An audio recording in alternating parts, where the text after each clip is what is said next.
ಶಶಿ, ನಿಮ್ ಫ್ರೆಂಡ್ ಮದ್ವೆ ಅಲ್ವೇನೋ? ನೋಡ, ಸಂಜೆ ಹೋಗ್ತಾ ಇದ್ದೀನಿ. ಫ್ರೆಂಡ್ ಮದ್ವೆಗೆ ಸಂಜೆ ಹೋಗ್ತೀಯಾ? ಬೆಳಗ್ಗೆನೆ ಹೋಗೋದಲ್ವಾ? ಅವ್ನ ಮದ್ವೆ ಆಲ್ರೆಡಿ ಆಗೋಗಿದೆ ಅದಕ್ಕೆ. ನಾನು ಸಂಜೆ ರಿಸೆಪ್ಷನ್ಗೆ ಹೋಗ್ತಿದ್ದೀನಿ ಅಷ್ಟೇ. ಯಾವ ಫ್ರೆಂಡ್?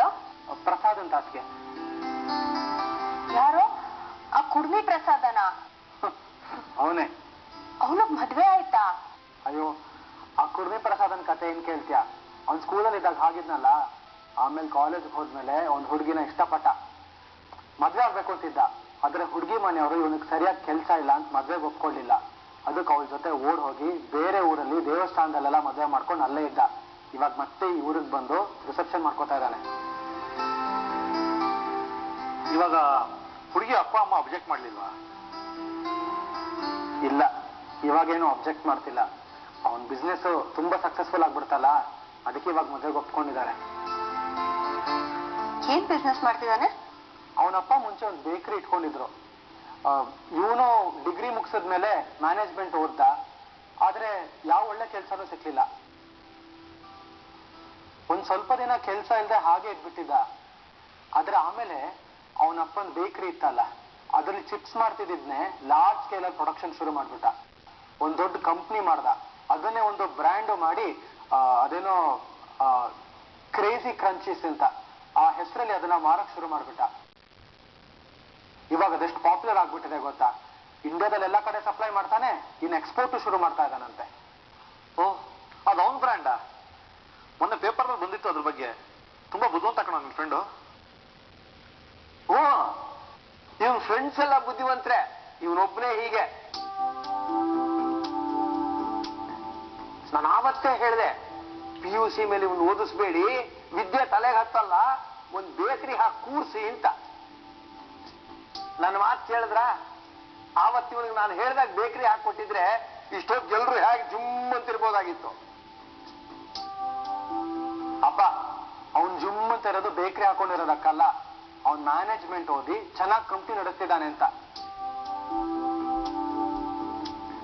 ಅದು ಅಲ್ಲದೆ ನಮ್ ಶಶಿಗೆ ಏನಾದ್ರು ಬೇಕರಿ ಹಾಕಿ ಕೂಡ್ಸಿದಿದ್ರೆ ಫುಲ್ ಲಾಸ್ ಆಗೋಗಿರ್ತಾ ಇತ್ತು.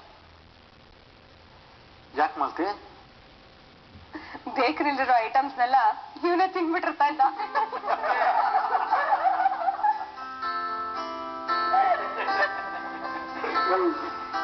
ಏನಾಯ್ತು, ಎಲ್ರು ಜೋರಾಗಿ ನಗ್ತಿದ್ದೀರಾ? ಇದ್ದಿದ್ದೆ ಅಲ್ವಾ ಅಕ್ಕ, ಅಪ್ಪ ಶಶಿ ಮನೇಲಿ ಇದ್ಮೇಲೆ.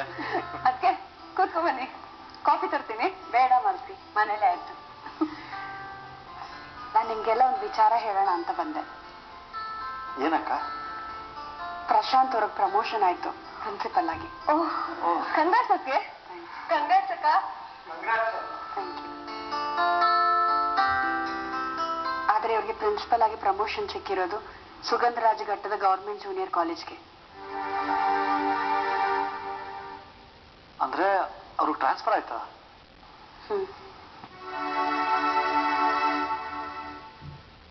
ಮತ್ತೆ ನೀನು ಅಲ್ಲಿಗೆ ಹೊರಟೋಗ್ತೀಯ ಅಕ್ಕ? ಅದನ್ನೇ ಯೋಚನೆ ಮಾಡ್ತಿದ್ದೀವಿ ಕಲ್ಯಾಣಿ. ಮಕ್ಳ ಎಜುಕೇಶನ್ ಅರ್ಧಕ್ಕೆ ಬಿಟ್ಟು ಹೋಗೋದಕ್ಕಾಗೋದಿಲ್ಲ. ಅದು ಅಲ್ಲದೆ ನಂದು ಗೌರ್ಮೆಂಟ್ ಜಾಬ್, ಅದನ್ನು ಬಿಟ್ಟು ಹೋಗಕ್ಕಾಗಲ್ಲ.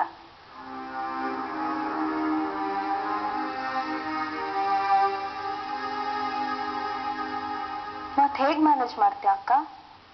ಇಲ್ಲಿರೋ ಮನೆನ ಹೀಗೆ ಉಳಿಸ್ಕೊಂಡು ಅಲ್ಲಿ ಇನ್ನೊಂದು ಮನೆ ಮಾಡೋದು ಅಂತ. ಅಲ್ಲೊಂದು ಚಿಕ್ಕ ಮನೆ ಮಾಡ್ಬಿಟ್ರೆ ಅವ್ರಲ್ಲಿ ಇರಬಹುದು.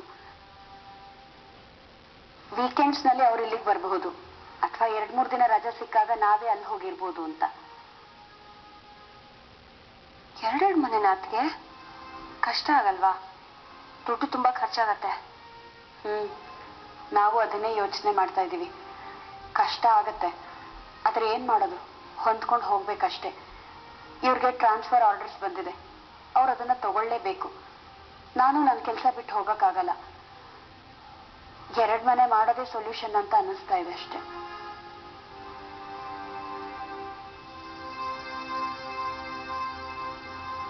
ನಂಗೊಂದು ಐಡಿಯಾ ಹೊಳಿತಾ ಇದೆ.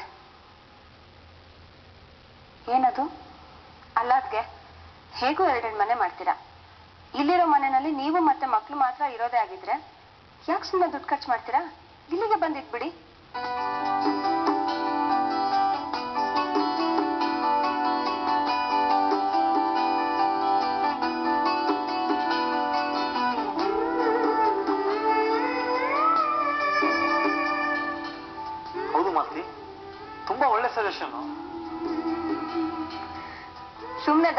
ಎರಡೆರಡು ಮನೆ ಬಾಡಿಗೆ ಯಾಕೆ ಕಟ್ಬೇಕು ಅಂತ. ಅದ್ರ ಬದಲು ನೀವು ಇಲ್ಲೇ ಬಂದಿದ್ಬಿಟ್ರೆ ಎಷ್ಟು ದುಡ್ಡು ಉಳಿಸ್ಬಹುದಲ್ವಾ? ಅದು ಅಲ್ಲದೆ ನಮ್ಮ ಮನೆಯಲ್ಲಿ ಜಾಗಕ್ಕೆ ಏನ್ ಕೊರತೆ ಇಲ್ಲ, ಯಾಕಾಗ್ಬಾರ್ದು ಅಂತ.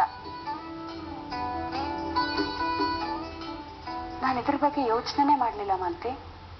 ಯೋಚನೆ ಮಾಡಕ್ ಏನಿದೆ ಅದಕ್ಕೆ? ನೀವು ಮಕ್ಳು ಬಂದು ಇಲ್ಲೇ ಇದ್ಬಿಡಿ ಅಷ್ಟೇ. ಮಾಲ್ತಿ, ನಿನಗೇನಾಯ್ತು? ನಿನಗ್ ಬುದ್ಧಿ ಇದೆಯಾ? ಅವರು ಇಲ್ಲಿಗೆ ಬಂದ್ಬಿಟ್ರೆ ಎಲ್ಲಿರ್ತಾರೆ? ಎಲ್ಲಿರ್ತಾರೆ ಅಂದ್ರೇನಪ್ಪ? ವೈದೇಹಿನು ಶಾಂಭವಿ ಅಕ್ಕನ್ ರೂಮಲ್ಲಿ ಇರ್ತಾರೆ, ನಾನು ಶಮಿ ಒಂದ್ ರೂಮಲ್ಲಿ ಇರ್ತೀವಿ. ಶಶಿ ಜೊತೆಗೆ ರಘು ಇರ್ತಾನೆ. ಅದೇ ರಘು ವಿಷಯನೇ ನಾನು ಹೇಳ್ತಾ ಇರೋದು. ಅವನು ಕೋಪಿಷ್ಟ. ನಾಳೆ ಆ ರಘು ಕೋಪಕ್ಕೆ ನಮ್ಮನ್ನೆಲ್ಲ ಹೊಡೆಯೋಕ್ ಶುರು ಮಾಡ್ಬಿಟ್ರೆ? ಮೊದಲೇ ಅವನ ಕೋಪಕ್ಕೆ ಸಿಕ್ ಸಾಮಾನ ಎಸಿತಾ ಇರ್ತಾನೆ. ನಮ್ಮಲ್ಲಿರೋದು 3 ಮತ್ತೊಂದು ಸಾಮಾನು. ಕೋಪಕ್ಕೆ ಅವನು ಅದನ್ನು ಹೊಡೆದಾಕ್ಬಿಟ್ರೆ? ಮಾಲ್ತೆ, ನೆನಪಿದೆ ತಾನೆ ಅವತ್ತು ಅವನ ಕೋಪಕ್ಕೆ ನಿನ್ ಕೈಯಿಂದ ಕಾಫಿ ಲೋಟ ಎಸ್ದಿದ್ದು? ಅಪ್ಪ, ಅವನೇನ್ ಕೋಪಿಷ್ಟ ಅಲ್ಲ, ಒಳ್ಳೆ ಹುಡುಗ ರಘು. ನಾನಂತೂ ಹೇಳೋದು ಹೇಳಿದ್ದೀನಿ, ಏನಾರ ಮಾಡ್ಕೊಳ್ಳಿ, ನನಗೇನಂತೆ.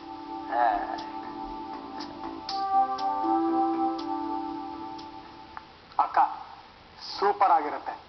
ನೀನು ರಘುನು ವೈದೇಹಿನು ಇಲ್ಲೇ ಬಂದಿದ್ಬಿಡಿ. ಪ್ರಶಾಂತ್ ಅವ್ರಿಗೂ ನೆಮ್ಮದಿ. ಅಲ್ಲಿ 3 ಜನ ಬೇರೆ ಮನೇಲಿ ಯಾಕಿರೋದಲ್ವಾ? ಇಲ್ಲೇ ಒಟ್ಟಿಗೆ ಇದ್ಬಿಟ್ರೆ ಚೆನ್ನಾಗಿರತ್ತೆ. ಐಡಿಯಾ ಏನೋ ಚೆನ್ನಾಗಿದೆ, ಆದ್ರೆ ಪ್ರಶಾಂತ್ ಅವರು ಮಕ್ಕಳು ಇದಕ್ಕೆ ಹೋಗ್ತಾರ ಅಂತನಾ? ಅದನ್ನೇ ಯೋಚನೆ ಮಾಡ್ತಾ ಇದ್ದೀನಿ. ಏನಿಲ್ಲ ಅಕ್ಕ, ನೀವ್ರನ್ನ ಒಂದ್ಸಲಿ ಕೇಳಿ ನೋಡು. ಅವರೆಲ್ಲರೂ ಒಪ್ಪೋ ಹಾಗಿದ್ರೆ ಸಂತೋಷ, ನೀವೆಲ್ಲ ಬಂದು ಇಲ್ಲೇ ಇದ್ಬಿಡಿ. ಮಾಲ್ತಿ, ಈ ಐಡಿಯಾ ಕೊಟ್ಟಿದ್ದಕ್ಕೆ ತುಂಬಾ ಥ್ಯಾಂಕ್ಸ್. ಎಲ್ರೂ ಒಪ್ಪಿ ನಾವ್ ಇಲ್ಲೇ ಬಂದಿರೋ ಹಾಗಾದ್ರೆ ತುಂಬಾ ಚೆನ್ನಾಗಿರತ್ತೆ. ಸುಮ್ನೆ ದುಡ್ಡು ವೇಸ್ಟ್ ಆಗೋದು ತಪ್ಪತ್ತೆ. ನಾನು ಇಲ್ಲಿ ನಿಮ್ ಜೊತೆಲಿ ಇದೀನಲ್ಲ ಅಂತ ನನಗೂ ಸಂತೋಷ ಆಗತ್ತೆ. ನಾವು 3 ಜನ ಅಲ್ಲಿರೋದು ತಪ್ಪತ್ತೆ. ನಾನು ಈ ವಿಚಾರನ ಮನೇಲಿ ಮಾತಾಡಿ ನೋಡ್ತೀನಿ.